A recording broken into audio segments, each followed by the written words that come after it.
It's been jumped more times than the Ashmont Servo.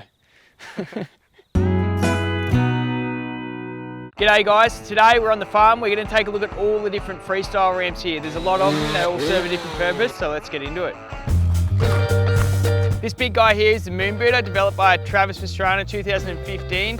He made it to make double flip combos easier, and we were lucky enough to see Nitro World Games, Harry Bink, J.O. Archer triple flip this big guy. They propped it up a little bit more and they made it happen.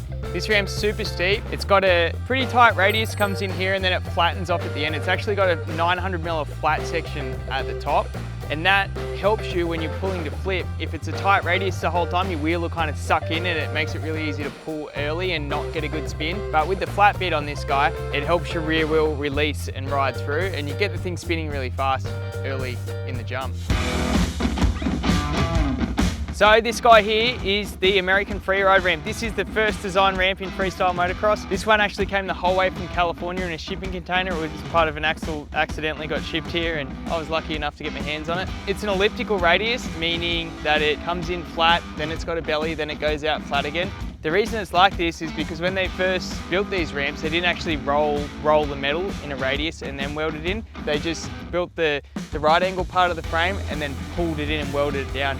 Meaning that to hit these things, they kind of G out in the middle when you get in there because they're flat, belly flat, and it makes some tricks a lot harder to do off these things. They're definitely no Aussie Comp.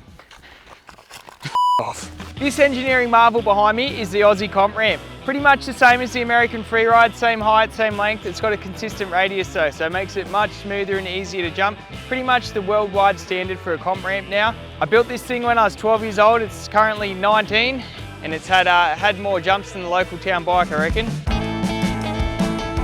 Behind me, we have the Superkicker. This ramp originally came out, I'm going to say the early 2000s, maybe 2000. Originally designed to do backflip.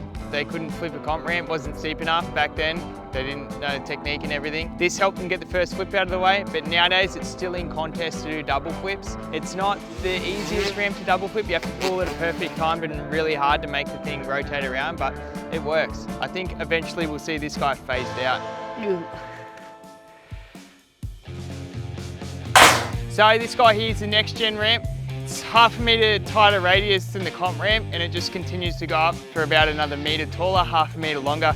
Originally designed by Levi Sherwood. The reason behind this ramp is the comp ramp's kind of hard to get big flip tricks out, so this thing gives you just another second hang time. Levi has double flipped it as well, so it's capable of doing a double flip. We know this, I haven't double flipped it yet, but it's definitely on the cards. Pros and cons of a bigger ramp though, you go a lot higher in the air, and when you do crash, the consequences are a lot worse. So there's been a lot of guys have big crashes on this thing, and it's just bitten them really hard. But I think behind us here, you're looking at the future. Right, yeah, that's today's history lesson done. Make sure you subscribe to get the next one.